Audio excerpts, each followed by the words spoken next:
Assalamualaikum warahmatullahi wabarakatuh. Alhamdulillahirabbil alamin wa bihi nasta'inu ala umurid dunya waddin. Wassalatu wassalamu ala nabiyyina Muhammadin wa ala alihi wa sahbihi wa man tabi'ahum bi ihsanin ila yaumiddin. Amma ba'd. Kaum muslimin, azanallahu wa iyyakum. Pada kesempatan kali ini kita akan membahas tentang pengertian tauhid secara bahasa dan secara istilah syar'i dan pembagian tauhid. Adapun pengertian tauhid secara bahasa adalah wahada syai'a wahidan, menjadikan sesuatu itu menjadi satu. Menjadikan sesuatu itu menjadi satu.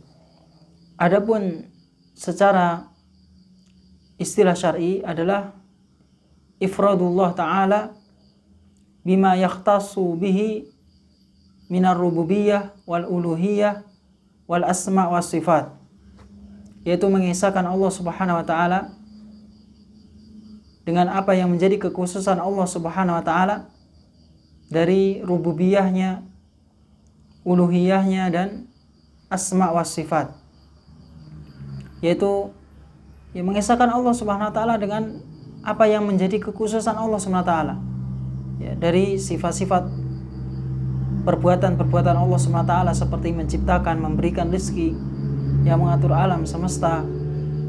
Maka kita harus mengisahkan bahwasanya hanya Allah Subhanahu wa taala yang mampu melakukan ini semua. Adapun selain Allah Subhanahu wa taala, mereka tidak mampu melakukannya.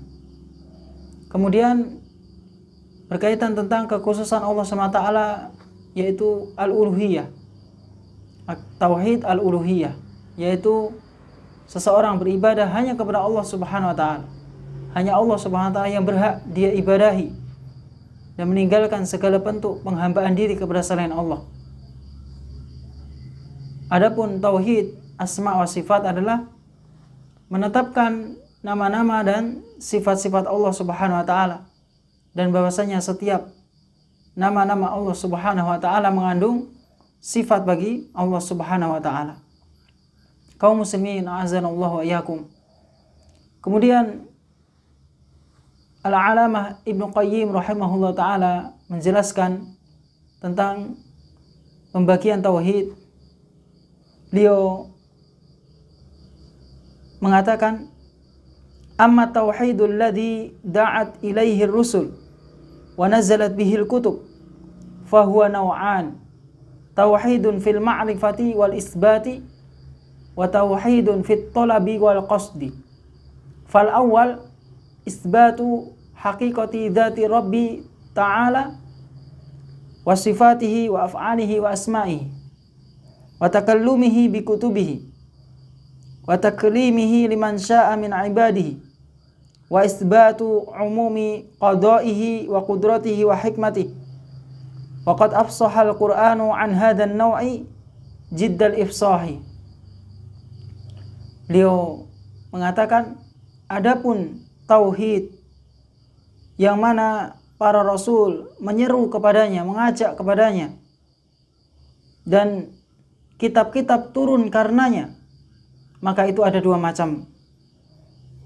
Yang pertama adalah tauhidun fil ma'rifati wal isbat, yang masuk di dalamnya tauhid rububiyah dan tauhid asma wa sifat.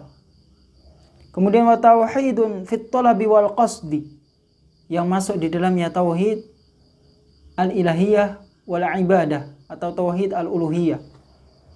Adapun yang pertama, yaitu menetapkan hakikat zat Rabb Ta'ala, yang menetapkan zat Rabb Allah Subhanahu wa taala, bahwasanya Allah Subhanahu wa taala itu ada, dia tetapkan zat bagi Allah Subhanahu wa taala, dan menetapkan sifat-sifat Allah Subhanahu wa taala, menetapkan perbuatan-perbuatan Allah Subhanahu wa taala, dan menetapkan nama-nama Allah Subhanahu wa taala.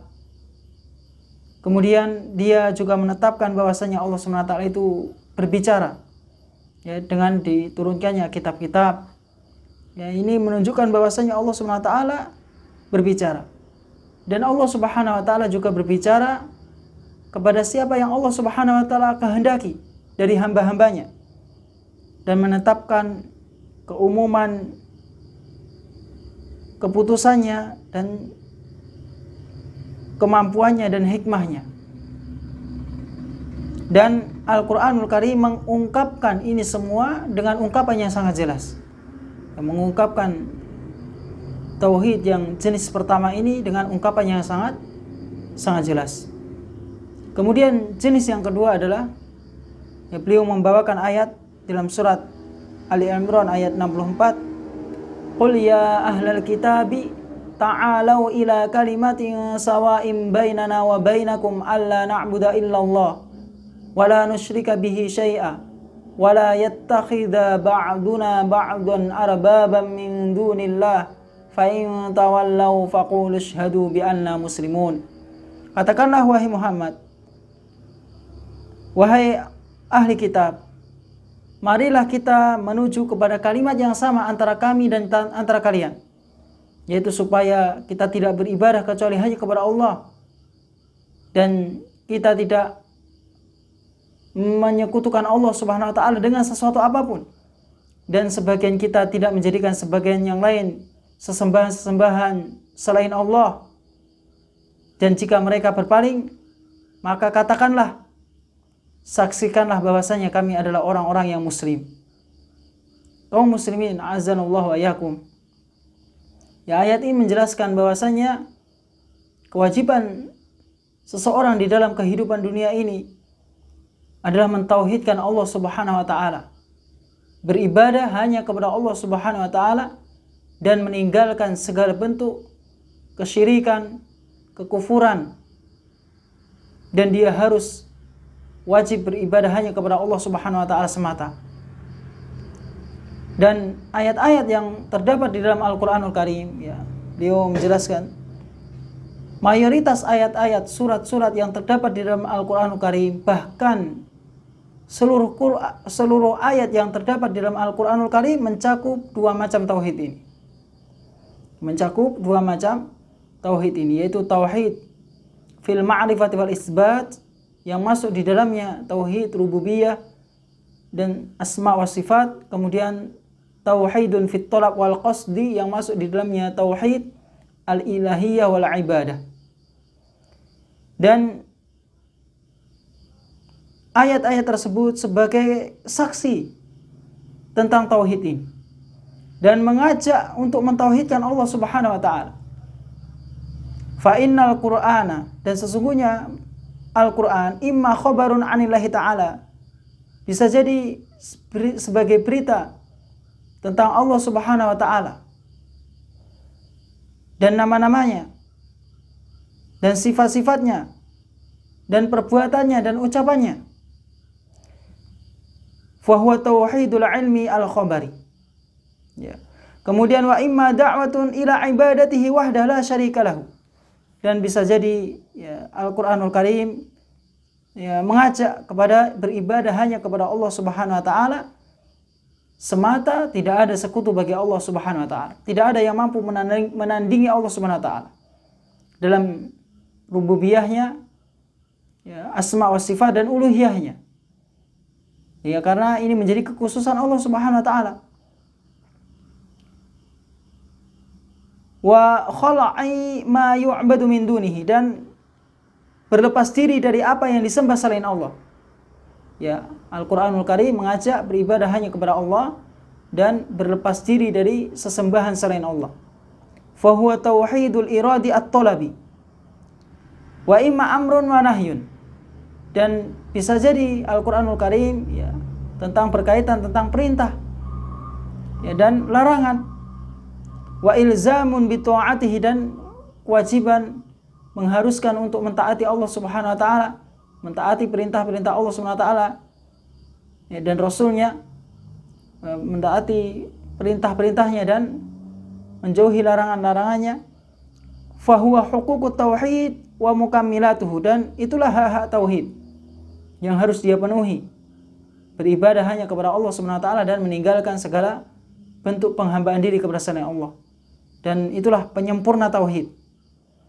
Wa imma khabarun an ikrami ahli tauhid, dan bisa jadi Al-Quran sebagai berita tentang penghormatan untuk orang-orang yang mentauhidkan Allah Subhanahu wa taala. Jadi orang-orang yang mentauhidkan Allah Subhanahu wa taala akan Allah Subhanahu wa taala muliakan. Wa ma fa'ala bihim fid dunya, dan apa yang Allah Subhanahu wa taala perbuat terhadap mereka sewaktu di dunia. Wa ma yukrimuhum bihi fil akhirah, dan Allah Subhanahu wa taala akan memuliakan mereka di akhirat. Bagi orang-orang yang mentauhidkan Allah Subhanahu wa taala akan Allah muliakan. Fa huwa jazaa'u tauhidihi, maka itulah balasan tentang ketauhidannya. Ya, ketauhidannya bagi orang-orang yang mentauhidkan Allah Subhanahu wa taala akan balas. Karena dia sewaktu hidup di dunia yang mentauhidkan Allah Subhanahu wa taala. Wa imma khabarun an ahli syirki wa ma fa'ala bihim fid dunya. Ya, dan bisa jadi Al-Quran sebagai berita tentang pelaku kesyirikan, tentang orang-orang yang menyekutukan Allah Subhanahu wa taala, dan berita tentang apa yang Allah Subhanahu wa taala perbuat terhadap mereka yang menyekutukan Allah Subhanahu wa taala sewaktu hidup di dunia, dari hukuman-hukuman, wa ma yahillu bihim fil uqba minal adzab, dan apa yang Allah Subhanahu wa taala timpakan kepada mereka ketika di akhirat kelak dari azab ini. Fa huwa jazaa'u man kharaja an hukmi tauhid, maka itulah balasan bagi seseorang yang keluar dari hukum tauhid, bagi orang-orang yang menyekutukan Allah Subhanahu wa taala.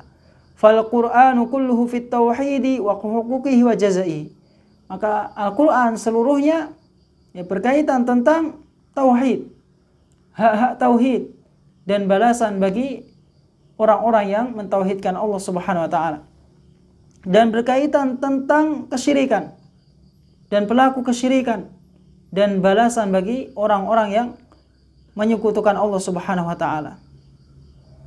Kemudian berkata Syekhul Islam, at-tauhidul ladzi ja'at bihi ar-rusulu innama yatadammanu isbatal ilahiyyati lillahi wahdah bi an yashhada an la ilaha illa huwa la ya'budu illa iyyahu wa la yatawakkalu illa alaihi wa la yuwali illa lahu wa la yu'adi illa fihi wa la ya'malu illa li ajlihi wa dzalika yatadammanu isbata ma asbatahu li nafsihi minal asma'i was sifati. Ya, beliau mengatakan tauhid yang mana para rasul datang dengannya, ya, sesungguhnya itu mengandung penetapan tentang keesaan Allah Subhanahu wa taala. Ya, kemahaesaan Allah Subhanahu wa taala, hanya Allah Subhanahu wa taala yang berhak dia ibadahi. Ya, bersaksi bahwasanya tidak ada sesembahan yang berhak dia ibadahi kecuali dia. Tidak beribadah kecuali kepada Allah Subhanahu wa taala. Tidak meminta-minta kepada selain Allah.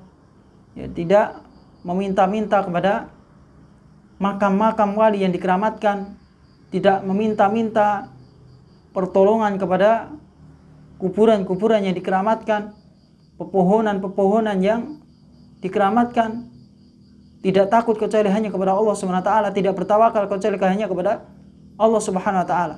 Ya, semua ibadah hanya untuk Allah Subhanahu wa taala.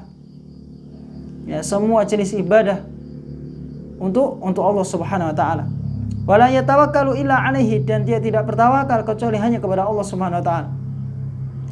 Dan tidak memperjuangkan kecuali untuk Allah Subhanahu wa taala. Dan tidak menentang, memusuhi kecuali karena Allah Subhanahu wa taala, dan tidak beramal kecuali karena Allah Subhanahu wa taala.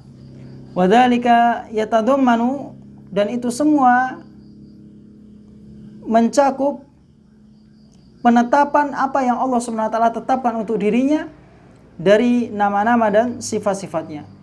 Jadi apa yang Allah Subhanahu wa taala tetapkan, maka kewajiban seorang muslim adalah menetapkan dari nama-nama Allah Subhanahu wa taala dan sifat-sifatnya tanpa mentakwil, kemudian tanpa membagaimanakan sifat Allah Subhanahu wa taala. Kemudian beliau membawakan ayat dalam surat Al-Baqarah ayat 163, wa ilahukum ilahu wahid la ilaha illa huwar rahmanur rahim. Sesembahan kalian adalah sesembahan yang satu. Tidak ada sesembahan yang berhak diibadahi kecuali Dia yang Maha Pengasih lagi Maha Penyayang. Kaum muslimin, a'azanallahu wa iyyakum. Dan Allah Subhanahu wa taala juga memberitakan tentang tujuan diutusnya para nabi. Bagaimana para nabi tersebut mendakwahi manusia untuk beribadah hanya kepada Allah Subhanahu wa taala. Tidak ada sekutu bagi Allah Subhanahu wa taala. Oleh karena itu Allah Subhanahu wa taala berfirman dalam surat Al-Mumtahanah ayat 4, "Qad kanat lakum uswatun hasanatun fi Ibrahim walladzina ma'ahu idh qalu liqaumihim inna bura'a'u minkum wa mimma ta'buduna min dunillahi kafarna bikum wa bada bainana wa bainakumul adawatu wal baghdha'u abada hatta tu'minu billahi wahdah." Sungguh telah terdapat suri tauladan yang baik untuk kalian pada diri Nabi Ibrahim dan orang-orang yang bersamanya, ketika mereka mengatakan kepada kaumnya, "Kami berlepas diri dari kalian dan dari apa yang kalian sembah selain Allah.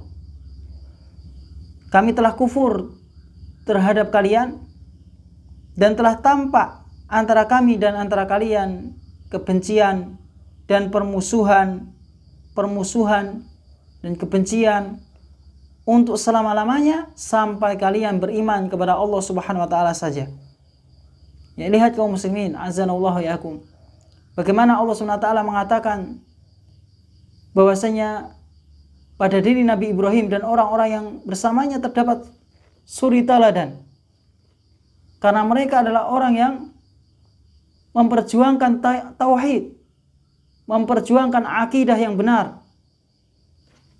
Oleh karena itu, ya Allah Subhanahu wa taala katakan bahwasanya Nabi Ibrahim dan orang-orang yang bersamanya ya terdapat suri tauladan yang baik. Karena mereka memperjuangkan tauhid, ya beribadah hanya kepada Allah Subhanahu wa taala, mengajak manusia mentauhidkan Allah Subhanahu wa taala. Ya, dan seorang muslim hendaklah dalam kehidupan dunia ini, dalam segala aspek kehidupannya, ketika dia ditimpa kesulitan, ya, kesusahan, maka hendaklah dia kembali kepada Allah Subhanahu wa taala. Meminta kepada Allah Subhanahu wa taala kemudahan, jalan keluar. Ya, maka inilah solusi. Tidak ada solusi yang lain kecuali dia harus meminta, memohon pertolongan hanya kepada Allah Subhanahu wa taala.